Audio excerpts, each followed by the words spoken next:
সত্যৰ পথত চলাটো কিছু কঠিন নিশ্চয় হ'ব পাৰে, কিন্তু সেই পথত আপোনাক কোনেও পেলাব নোৱাৰে।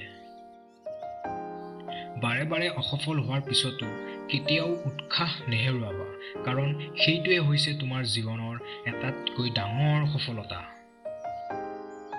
তুমি তোমাৰ জীৱনৰ কষ্টবোৰ নিজৰ মাজতে সীমাবদ্ধ কৰি ৰাখিবা, কাৰণ মানুহে ইয়াৰ সুযোগ লৈ দুৰ্বল বুলি ভাবি লয়।